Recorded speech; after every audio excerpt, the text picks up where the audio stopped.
ಈ ತರ ದೊಡ್ಡ ಸಂಖ್ಯೆಗಳ ಗುಣಾಕಾರ ಕೊಟ್ರು ಸೊ ವಿತ್ ಇನ್ ಸೆಕೆಂಡ್ಸ್ ಅಲ್ಲಿ ನಾನು ಯಾವ ತರ ಮಾಡ್ಬೋದು ಅಂತಂದ್ರೆ, ಸೊ ಇಲ್ಲಿ 72 78 ಇದೆ ಸರ್. ಸೊ 56 16 ಬರಿಬೋದಾ ಸರ್? ಬರಿಬಹುದು. ಸೊ ಇದನ್ನ ಸೊ 30 24 ಬರಿಬೋದಾ? ಬರಿಬಹುದು ಸರ್. ಸೊ ಇದು 90 25 ಅಂತ ಬರಿಬೋದಾ ಸರ್? ಬರಿಬಹುದು ಸರ್. ಸೊ ಆನ್ಸರ್ ಕರೆಕ್ಟ್ ಇದೆ, ಕ್ಯಾಲ್ಕುಲೇಟರ್ ಹೊಡೆದ್ರು ಅದೇ ತರ ಬರುತ್ತೆ.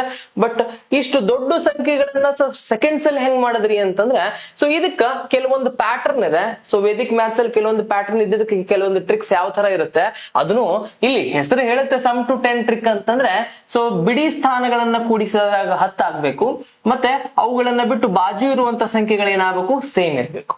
ಇಲ್ಲಿನ ಬಿಡಿ ಸ್ಥಾನಗಳನ್ನ ಕೂಡಿಸಿದಾಗ 10 ಇರಬೇಕು, ಬಾಜು ಸಂಖ್ಯೆ ಸೇಮ್ ಇರಬೇಕು. ಅವಾಗ ಏನ್ ಮಾಡ್ತೀರಿ? ಸೊ ಬಿಡಿ ಸ್ಥಾನ ಯೂನಿಟ್ ಡಿಜಿಟ್ ಗುಣಿಸ್ತೀವಿ. 2 8 16, ಇಲ್ಲಿ 2 ಬರ್ತೀವಿ. ಅದಾದ್ಮೇಲೆ 7 7ನೇ ಬರೀ ಬದ್ಲಿ 7 8 56. ಅದೇ ತರ 6 4 24, 5 5 ಮಾಡೋ ಬದ್ಲಿ 5 6 ಮಾಡ್ತೀನಿ 30. ಸೊ 5 5 25, 9 9 ಮಾಡೋ ಬದ್ಲಿ 9 10 ಮಾಡ್ತೀನಿ 90. ಅದೇ ತರ ನಿಮಗೂ ಒಂದು ಕೊಡ್ಲೇಬೇಕು ಸರ್, ಇಲ್ಲ ಅಂದ್ರೆ ಶಟ್ಕೋತೀರಿ. ಸೊ 83 × 87 ಒಂದೇ ಸೆಕೆಂಡ್ ಅಲ್ಲಿ ಆನ್ಸರ್